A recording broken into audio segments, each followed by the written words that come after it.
నమస్తే, welcome to ఏవెన్ TV Telugu news. Vamsadhara phase 2 నిర్మాణానికి రాష్ట్ర ప్రభుత్వం 641.1 కోట్లు మంజూరు చేయడాన్ని స్వాగతిస్తూ శ్రీకాకుళంలో ఎమ్మెల్యే గొండు శంకర్ ఆధ్వర్యంలో ఎన్డీఏ నేతలు సంబరాలు చేపట్టారు.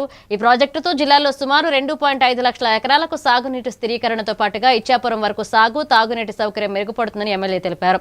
ప్రాజెక్టుకు సహకరించిన ప్రధాని Narendra Modi, CM Chandrababu, deputy CM Pawan Kalyan తదితరులకు కృతజ్ఞతలు తెలుపుతూ గత ప్రభుత్వాల నిర్లక్ష్యంతో ప్రాజెక్టు ఆలస్యమైందని విమర్శించారు.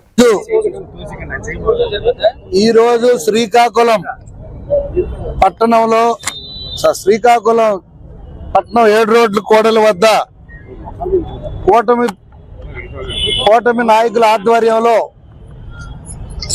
ఈరోజు సంబరాలు చేసుకోవడం జరిగింది. ఎందుకంటే పూర్తిగా కష్టపడి ముఖ్యమంత్రి గారి సహాయ సహకారాలతో, ఉప ముఖ్యమంత్రి సహాయ సహకారంతో, లోకేష్ అన్న గారి సహాయ సహకారాలతో ఈ రోజు నిమ్మన రామానాయుడు సాగునీటి మంత్రివర్యులు, భారీ మధ్యతర నీటిపారుదల శాఖ మంత్రులు రామానాయుడు గారి వారందరి సహకారంతో మన నరేంద్ర మోడీ గారికి, ముఖ్యమంత్రి వర్యులు శ్రీ నారా చంద్రబాబు నాయుడు గారికి, ఉప ముఖ్యమంత్రి వర్యులు పవన్ కళ్యాణ్ అన్న గారికి, అలాగే మానవ వనరుల శాఖ మంత్రి వర్యులు లోకేష్ అన్న గారికి, కేంద్ర మంత్రి వర్యులు శ్రీ కింజరాపు రామ్మోహన్ నాయుడు గారికి, రాష్ట్ర మంత్రి వర్యులు అచ్చెన్నాయుడు గారికి, నీటిపారుదల శాఖ మంత్రులు నిమ్మల రామానాయుడు గారికి, ఇన్ఛార్జ్ మంత్రి శ్రీకాకుళం జిల్లా ప్రజల తరపున మేము ధన్యవాదాలు తెలియజేసుకుంటూ నమస్కారం. జై ఎన్డీఏ కూటమి ప్రభుత్వం, జై ఎన్డీఏ కూటమి ప్రభుత్వం, ఎన్డీఏ కూటమి ప్రభుత్వం జిల్లాలి, ఎన్డీఏ కూటమి ప్రభుత్వం,